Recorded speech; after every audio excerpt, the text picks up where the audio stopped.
Los momentos bastante gente tirada en el suelo.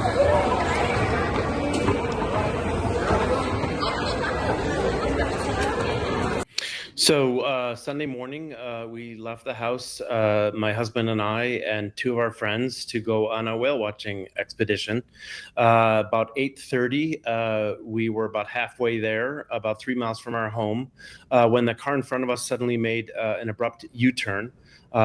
We thought that was odd, but I pulled to the side and kept going. And immediately thereafter, we looked to the intersection, and there was a white box truck, which was awkwardly centered in the intersection.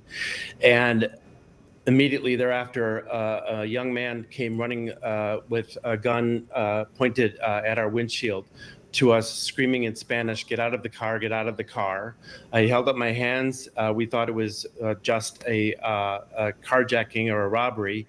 So we jumped out of the car, and my passenger behind me couldn't get his car open and door open, and so the terrorist was banging on the window. Finally, we got out.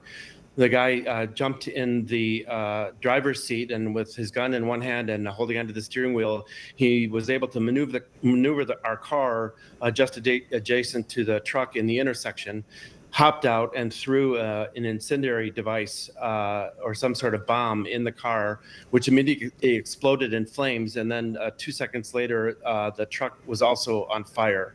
At that point, we started running away, and then there were explosions from the car, and then there was gunfire and people running after us, more people with guns.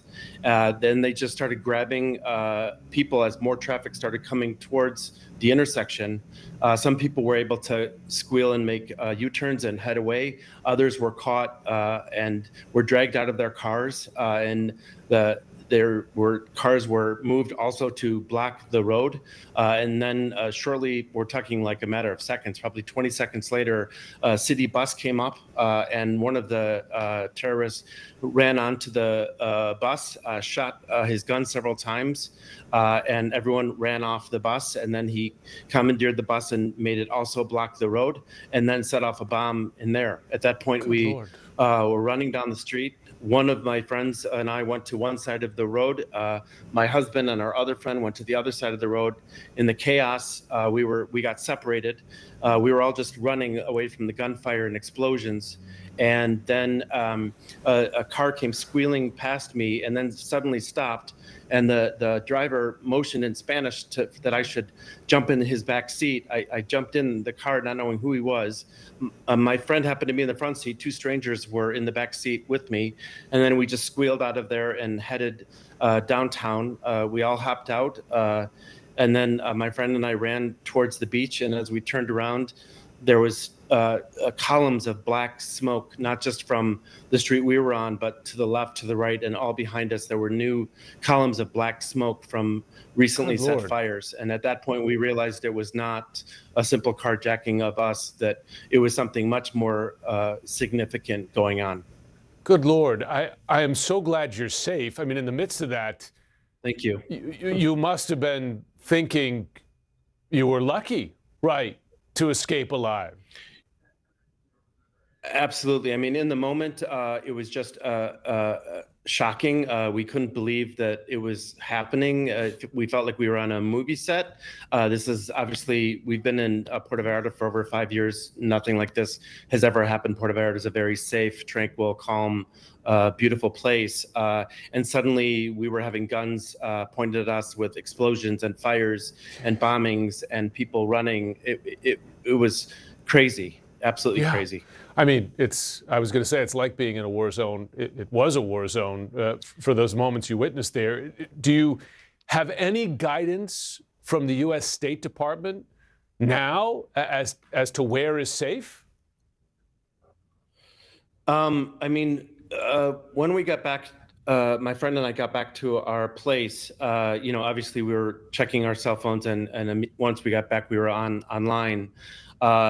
We saw that there was a notice from the governor of Jalisco, in which Puerto Vallarta is, that that there was a cartel leader who was killed, and that everyone should stay inside, shelter in place, and not go outside, and that there was violence in the streets.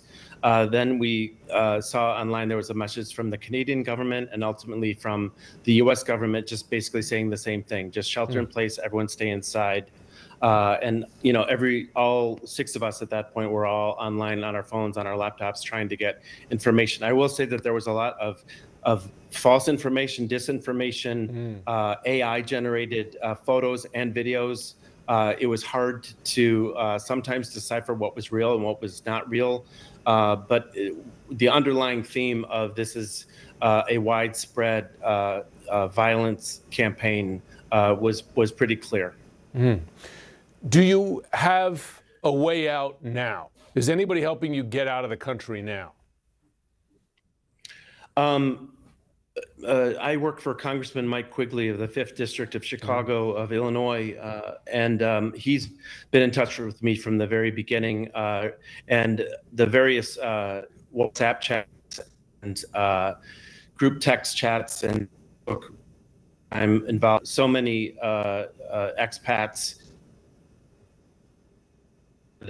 who have places here, who are visiting here, that quickly there was a lot of information, including some notices from the U.S. government about disinformation, about things that weren't true, and other things that were true. And the airport was not closed right away. In fact, while we were still my husband and our friend were still sheltering in place, which is a whole nother story. They said that the airport was still open and that flights were still getting out. We had friends who, despite my better recommendation to them, telling them to stay at their hotel and not leave their hotel, they ventured out. Their car that they had hired canceled on them for obvious reasons. They were able to somehow get a driver to take them to the airport, past burning cars, burning vehicles, got to the airport, and then at first their flight was delayed, and then ultimately it was canceled, and they actually sheltered at the airport overnight. There was a bomb scare at Puerto Vallarta. They had to evacuate the airport, sent everybody out onto the tarmac. After the bomb threat was deemed not real, they were all put into one of the terminals and then into the lounge where they slept overnight. In about 2 minutes, I will find out if 2 of our friends, actually the 2 friends that were in the car with us going to whale watching, they wanted to get out right away. Their airline has said that their flight is supposed to leave at 5:10 Central Time, which is right now. They were able to get to the airport, and at last, talking with them about 3 minutes ago, right before I got on the call with you, they were at the gate. The plane had landed from Houston, and they were boarding, and the pilot said, "We are taking you to Chicago." So we'll see. But we do see some flights. We can see the airport from our place, and there are flights taking off. So it doesn't appear that we're stranded, as you may have said in the intro, but we'll find out for real. I'm still waiting for a message from my friends that they're actually able to get out. Well, Yoni, I hope you do get out. I'm glad. 播报新闻是我的日常，必须时刻保持妆容和皮肤的最佳状态。当来到人生中最重要的时刻，也是 KS 逆时奇迹帮助我轻松驾驭，闪闪发光。KS 逆时奇迹活肤露全效精华、精华霜，多达5种 EGF 6大冻龄关键成分，保湿效果让我非常满意，小细纹也不再困扰我。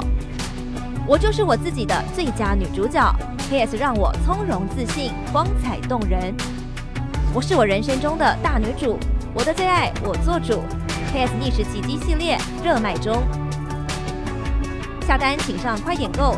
透过中天新闻网 App 下单立减50，或输入 CTI 推荐码有额外折扣。